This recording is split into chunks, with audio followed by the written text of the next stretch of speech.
Welcome to the podcast. If you'd like to listen to an ad-free version of this episode and all of our episodes, then search True Crime Today Premium Plus on Apple Podcasts and press subscribe. That's our premium channel where all of our ad-free and advanced episodes live, all in one place. True Crime Today Premium Plus. Search it on Apple Podcasts and press subscribe. Even try it for 3 days free.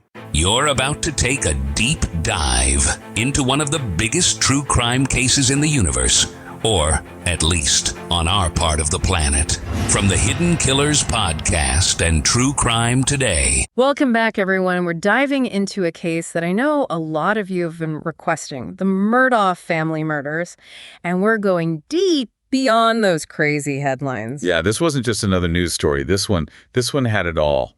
Power, secrets, betrayal. Okay, so small town, South Carolina, June 2021. Picture this, a sprawling estate.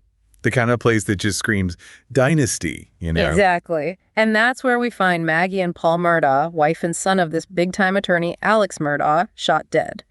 And get this, Alex is the one who calls 911. But to really understand just how insane this all is, you got to know the Murdaughs weren't just some family. They practically ran that corner of South Carolina. They were what, like legal royalty down there? For 3 generations, they were the top prosecutors, their law firm, legendary. Their name, it opened doors that stayed shut for everyone else. So we're not talking about a family, we're talking about an institution.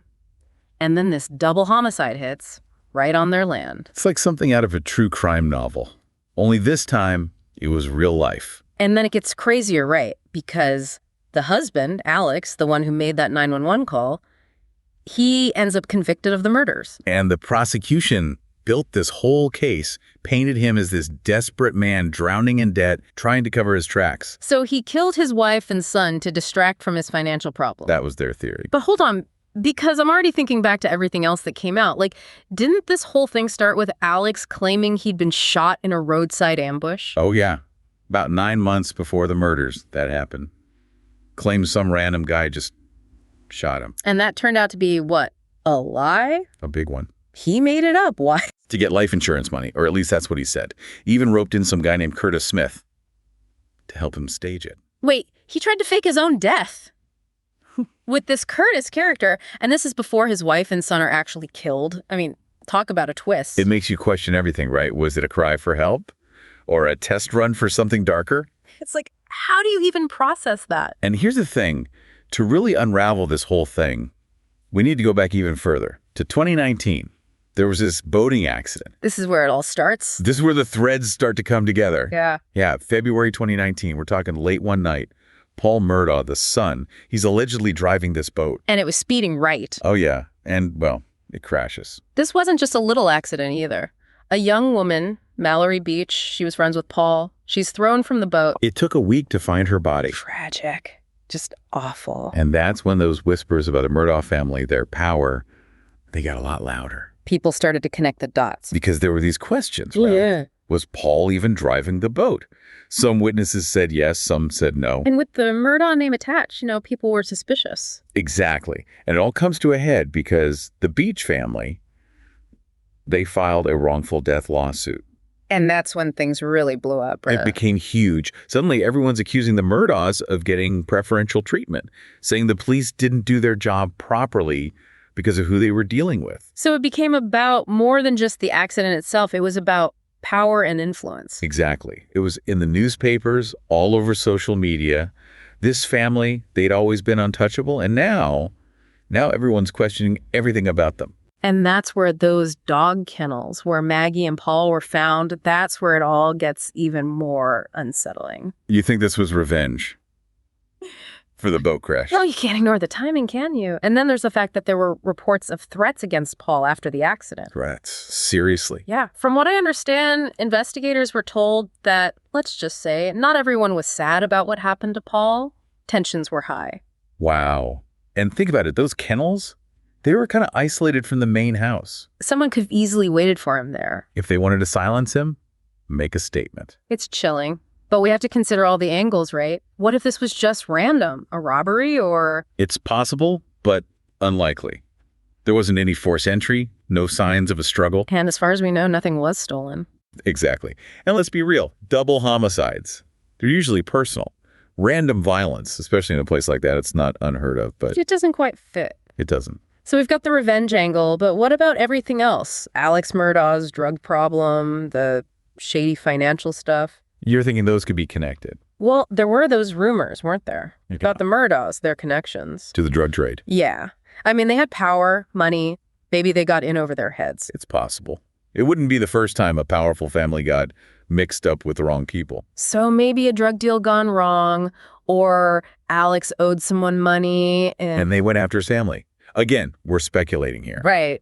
But we do know Alex was involved in some shady stuff. Remember Curtis Smith, the guy from the fake shooting? Oh, yeah, that whole thing was strange. Exactly. It shows a level of desperation. Yeah. And who knows who else he was mixed up with? It's like we're missing pieces of the puzzle. What if they were so focused on Alex that they missed something else? Tunnel vision. It Yeah. happens. In this case, it was huge. Everyone was watching. It's possible they zeroed in on Alex and never looked back. So where does that leave us? With a lot of questions, not a lot of answers. To get any closer to the truth, we have to dig into what we do know, the evidence. All right, let's talk evidence. We've got all these theories, right? Revenge, drugs, maybe something else entirely. But what do we actually know? Well, it starts back at those dog kennels. Remember, they found 2 different types of shell casings there. Meaning 2 guns. 2 guns, yeah. Which suggests, well, could have been 2 shooters. A hit. Is that what you're thinking? Possibly, yeah. But one person could use 2 different guns too. Maybe to throw off the investigation. Or, I don't know, make it look like something it wasn't. Right, make it look like something more involved than just... Exactly. But then there's the whole digital side of things, cell phones, GPS, all that stuff. You'd think that would make solving a case like this easier, but... There's a whole other layer, isn't it? Like you said, phones track everything these days. Where you go, who you talk to, even what you search for online. If investigators got a hold of Paul or Maggie's phones... They have a gold mine of information. Exactly. But did they ever release any of that? Not that I've seen. And believe me, I've dug around. It's strange, though. Very strange. I mean, think about it. This case, it was everywhere. You couldn't escape it.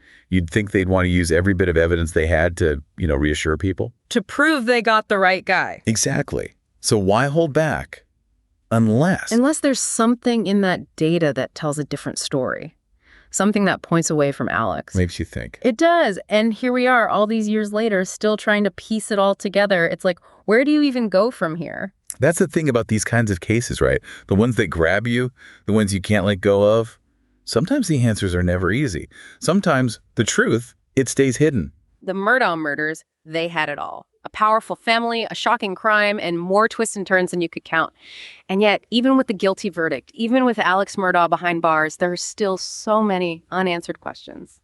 Thanks for joining us for this deep dive. We'll be back next time with another case, another story that needs unraveling. Until then, keep digging, keep asking questions, and never ever stop searching for the truth. In a world where the darkest secrets lie just beneath the surface, They said it was an accident, but the evidence says otherwise. where hidden killers roam unnoticed in the shadows. I think you would definitely be looking at a blend of toxic, very bad narcissistic personality traits, and they will be vengeful and possibly resort to violence. Join Tony Bruschi as he uncovers the truth behind the most chilling cases. They said it was an accident, but the evidence clearly says otherwise. Each episode, we dig deep into the minds of those who commit the unthinkable. To your point on narcissism, he thinks in his own mind how witty he is. Yeah. But he lost that jury. I was done with him in 2 minutes. From unsolved mysteries to infamous crimes. Geez, you've just talked about how you've taught yourself how to do everything under the sun.